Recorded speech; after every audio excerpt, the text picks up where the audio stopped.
Hello, how's everyone doing today? Welcome to the channel if you're new. If you're a returning viewer, I'm glad to have you back, and welcome to another episode of Justin Talks Games. Today's episode, we're going to be talking about the rumors and apparent leaks of the apparent Resident Evil 1 remake. Apparently, they're remaking Resident Evil 1 again for a second time. I guess I'll talk about my thoughts and stuff on it. So anything I say, don't take it as fact. Don't take it as a grain of salt. There's no official information from Capcom. Apparently, these leaks and stuff are saying that it's going to be for the 30th anniversary. It's on 2 years, 2026. All Capcom has said, to my knowledge, is that they had big plans for the anniversary, and now is it. As you guys know, my opinion, I don't think they need a remake of Resident Evil 1 again. Would I play it? Definitely. I would definitely play it again. Would I enjoy it? I would probably enjoy it, to be honest. I'd probably like it. But I don't think they need one. I don't think they need one.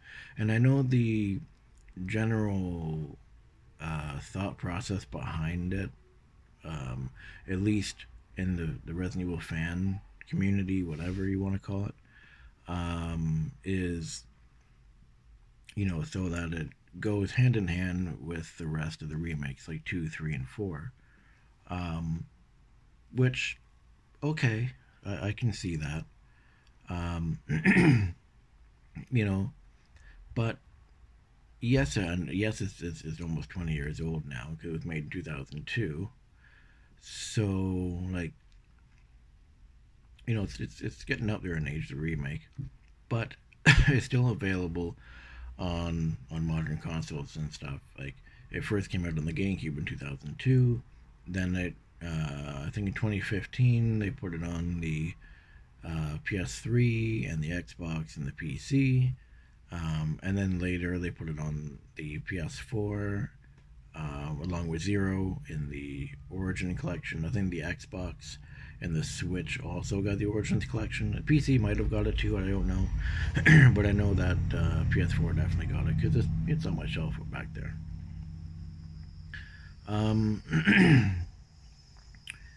Yeah, when I play it, I would definitely play it. I'd definitely buy it for sure.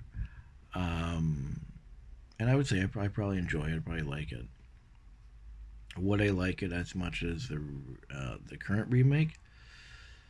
That's a hard question because, as I can't remember the guy's name. I was watching a YouTube video not too long ago. I think it was yesterday, and the guy who was doing the video worded it perfectly.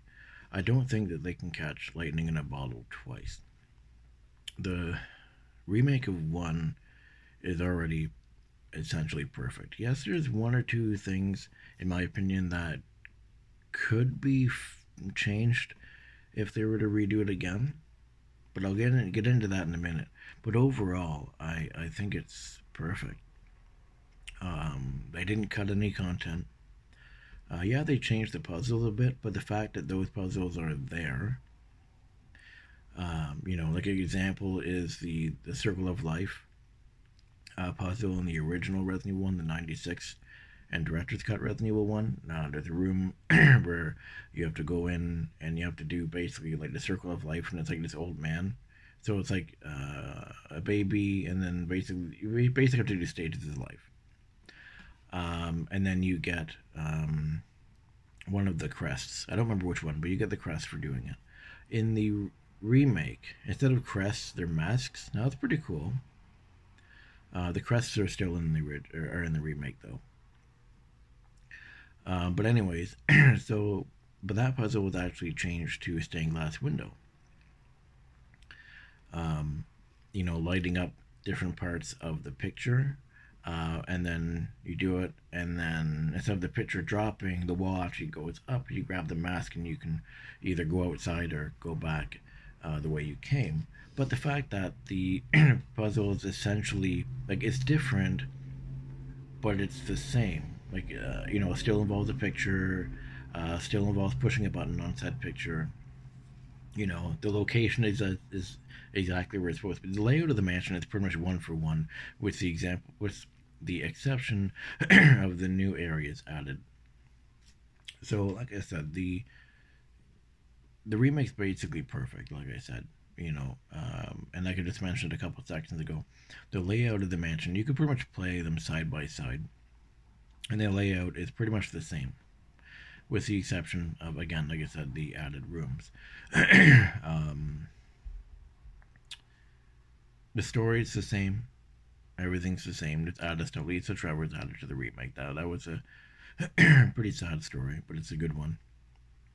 Um, yeah, like I said, I don't know. Like I said, it's really good. The things that I feel that if they were to remake it, they could change. Like I said, the one big thing, and I know this is something a lot of people talk about too, and it is true, would be the consistency with Rebecca and Zero. If they remake Resident Evil 1 again, I say if, not when. If they are redoing one, I think that's the one thing I would like them to change to make it a little more, consistently flowing with Zero, with Rebecca. Um, because in Resident Evil 1 remake, when you meet Rebecca, she's still headstrong. Like, she can still, obviously, like, it feels like she can carry herself. But when it comes to situation, they portray her as, like, dainty, like she can't really protect herself. But I think that's a carryover from the original Resident Evil 1. Because in the original Resident Evil 1, she was like that too. Um, but in Zero, she's fighting all these monsters, doing all these things. She's very independent. Um, but then when Resident Evil Remake portrays her, um, like, she's still smart, she can still do things on her own, but when it comes to defending herself, she's not very good at it. Um, but the question is, though, would they how would they do that? Like, how would they make it more consistent? Because that's the thing. The whole story of Resident Evil 1, right, is the investigation of the murders that are going on, and then eventually you learn that it's about Umbrella. That Umbrella is behind everything. You don't really find out that Umbrella is really behind everything until probably mid to late game. Um, so trying to figure a way how to make it more consistent. Because the thing is, because if I know a lot of people are saying, "Oh, well, Rebecca could have told Chris everything," and that in a realistic situation, that's what would happen, right? But in terms of the game, um, and keeping the story the same, if they remake it, how do they go about that? Because you can't have Rebecca say, "Hey, Umbrella's bad. Umbrella did this and this and this," and tell him everything, and then the grand reveal at the end that Umbrella did everything would kind of be like soiled a little bit. Like, it wouldn't really work. Um, and then I guess the only reveal would be, oh, Wesker's actually working for Umbrella.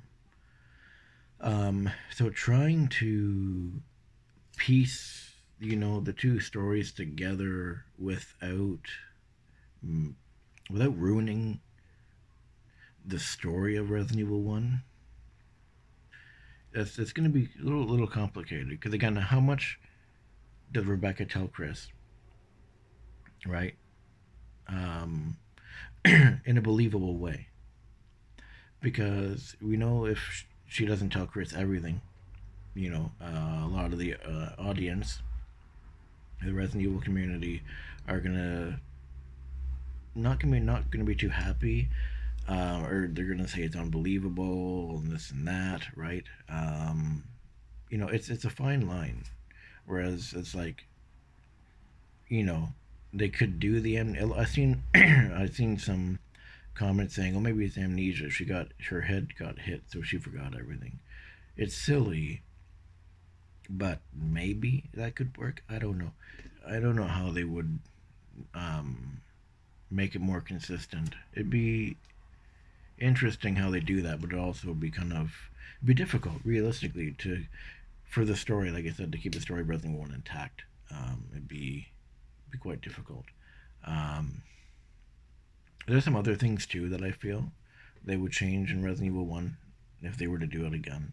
Would be I think they would change the puzzles, honestly, because it seems like, and I'm probably going to get a lot of flack for saying this, but it seems like a lot of modern uh, people who play games, they don't have a um, they don't have a good attention span.